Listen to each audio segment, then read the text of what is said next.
Bonjour à tous, nouvelle vidéo tutoriel sur PrestaShop et WooCommerce. C'est aussi la première vidéo de la chaîne où je suis face cam. Du coup, n'hésitez pas à me dire ce que vous en pensez en commentaire, si c'est bien ou si c'est pas bien. Et du coup, à tout de suite pour le nouveau tuto.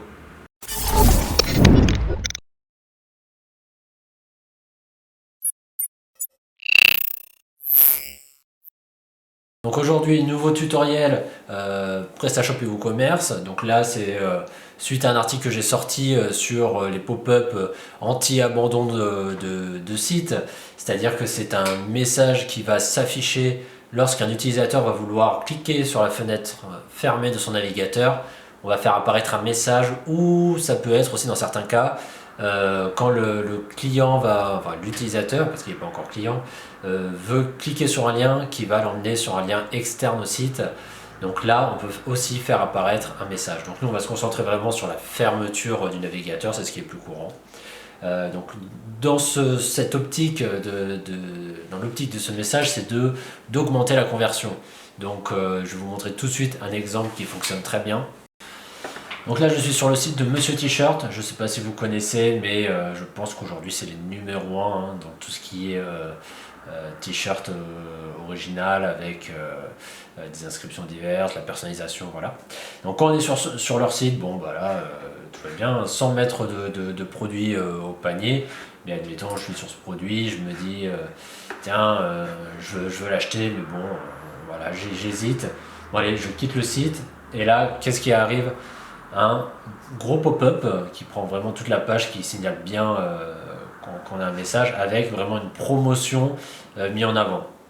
Et donc là, la promotion, elle est assez forte, hein, moins 30% sur le deuxième article, moins 50% sur le troisième article. Donc là, clairement, quelqu'un qui hésite à acheter un t-shirt qui peut être à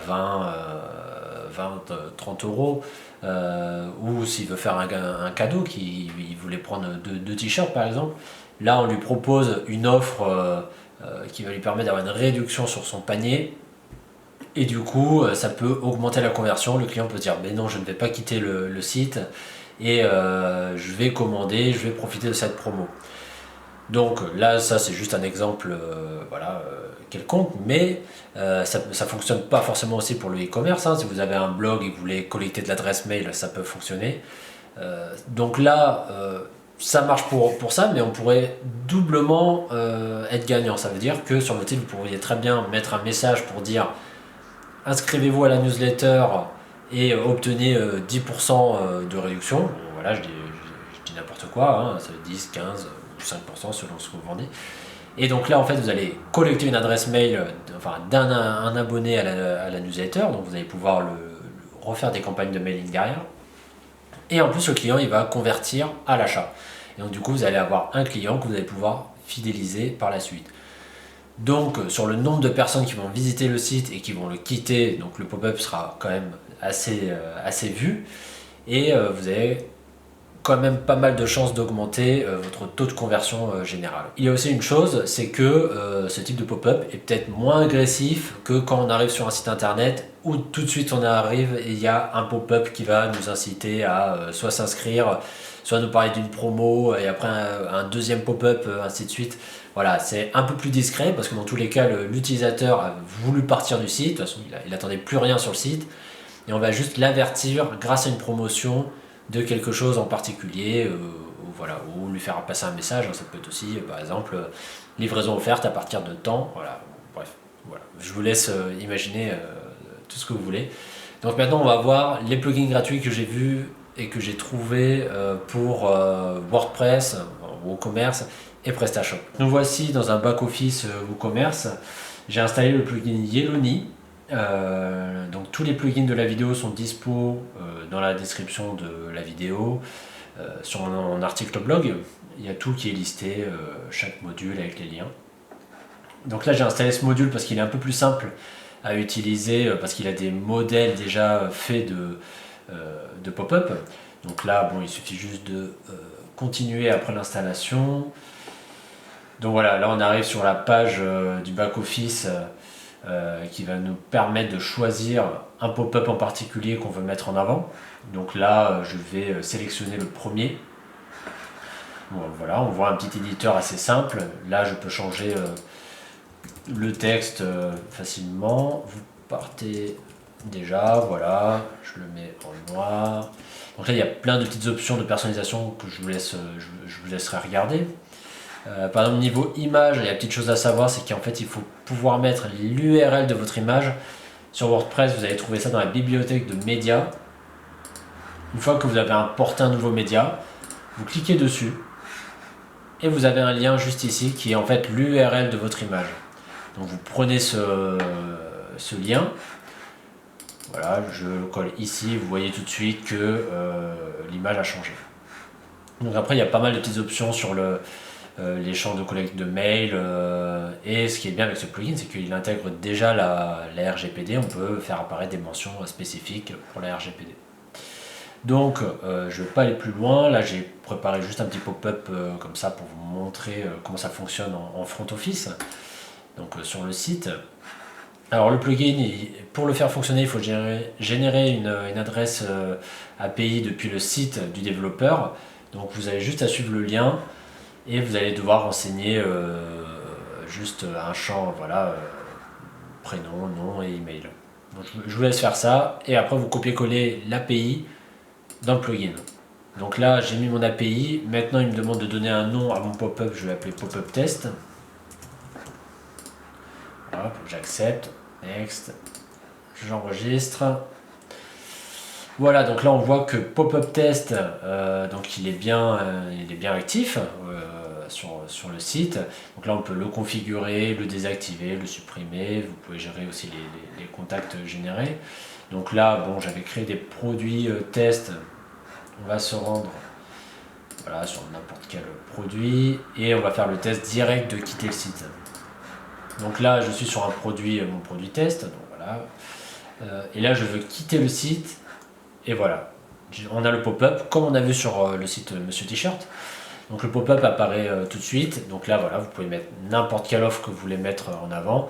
Et on voit qu'en fait, j'ai pas fait de configuration particulière. Ça demande pas beaucoup de temps aussi de mise en place. Donc c'est quelque chose de très rapide à mettre en place qui peut apporter pas mal de choses sur votre site. Donc là, j'ai testé avec ce module en particulier. Si vous voulez vraiment un éditeur simple, dans mon article blog, il y a un autre plugin gratuit qui sera juste en fait un champ HTML que vous allez pouvoir customiser, mettre un peu de CSS, etc. Si vous touchez un peu au code. Et vous allez pouvoir vraiment mettre le message que vous voulez. Donc là, on a vu pour WooCommerce, maintenant on va voir pour PrestaShop. Donc maintenant, on va voir comment utiliser le module pour PrestaShop. Donc là, c'est un module créé par Teamever, qui sont des développeurs indépendants et qui fournissent un plugin gratuit et vraiment très efficace. Du coup, je vous recommande d'aller faire un tour sur leur site. Il y a pas mal de plugins WordPress, WooCommerce, et il y a aussi pas mal de modules PrestaShop gratuits. Donc voilà, donc là on va tester ce plugin. Donc quand on arrive, une fois que vous l'avez installé, une fois qu'on arrive dessus, bon, bah, il n'y a rien de compliqué, mais il y a des petites fonctionnalités qui sont vraiment très bien et oui, qui fonctionnent bien. Donc en fait, on a juste à mettre un titre particulier sur notre pop-up. On peut mettre un texte aussi sur le call to action, donc le lien du bouton. Donc là, si vous voulez rediriger par exemple vers un produit, vous pouvez très bien lancer un nouveau produit que les gens n'ont pas pu découvrir sur le site et aller voir ce produit, et là on met un lien vers celui-là. Ce qui est bien, c'est qu'on peut faire des conditions par page. Ça veut dire que le plugin peut s'afficher uniquement sur certaines pages. Donc ça c'est bien pour si on veut cibler vraiment quelque chose, par exemple sur un produit pour parler d'un autre produit en question. Et on peut aussi afficher le pop-up uniquement sur certaines catégories avec cette option qui est ici. Donc ça c'est vraiment bien. Ensuite on a l'éditeur de texte, donc là on a un éditeur WYSIWYG, donc là vous pouvez intégrer directement une image, par exemple si vous avez fait une image sur Photoshop pour annoncer une promo ou des choses comme ça, un peu comme sur Monsieur T-shirt, vous pouvez l'intégrer directement ici et ou mettre du texte customisé. Ça c'est ce qui est bien, c'est de pouvoir mettre un tri par date. Donc là, si vraiment il y a une promo particulière que vous voulez faire sur un certain temps, vous allez pouvoir définir une date de début, une date de fin. Si le module, le pop-up doit s'afficher tout le temps, en fait, la date de fin, vous pouvez le changer. Bon, si je mets 2030, voilà, au moins je sais que je serai tranquille. Et ensuite, vous avez d'autres possibilités d'afficher uniquement pour les gens non logués ou pas, etc. Choisir la réduction, si elle est faite en pourcentage, voilà. Vous pouvez aussi, vous n'êtes pas forcément obligé, on va dire, d'utiliser ces fonctions sur la réduction. Vous pouvez très bien afficher la réduction dans votre image que vous allez importer. Voilà. Donc, il y a pas mal de petites options pour un module gratuit, c'est très intéressant. Et en fait, on va essayer tout de suite. En fait, je vais enregistrer le module. Je vais aller sur la boutique de démo. Donc pareil, le module est dispo dans la description sur mon article blog. Vous avez tous les liens vers tous les modules. Maintenant, je suis sur mon site. Là, voilà, je suis sur un produit. C'est un PrestaShop classique. Hop, là, j'ai voulu mettre ma souris pour fermer. J'ai bien la petite pop-up avec le code, le texte, le titre que je peux choisir, le bouton, le call to action. Donc voilà, le module est vraiment très simple à utiliser. Là, vous pouvez faire vraiment ce que vous voulez selon votre boutique. Et ça, c'est bien de pouvoir avoir des modules de ce type gratuits. Et il existe aussi des modules payants, j'en ai mis en référence dans l'article, parce qu'après vous pouvez aller encore plus loin, faire pas mal de conditions, plus de choses. Donc là, c'est vraiment selon vos besoins. J'en ai présenté des gratuits, mais voilà, c'est le genre de modules qu'on peut trouver en masse, on va dire. Donc voilà, j'espère que tout ça, ça va vous aider pour votre shop. Et puis si ça vous a plu, mettez un petit like. Vous pouvez aussi vous abonner à ma liste email pour recevoir toutes mes prochaines vidéos, mes prochains tutos, etc. Tout est dans la description. Et je vous dis à plus tard. Ciao!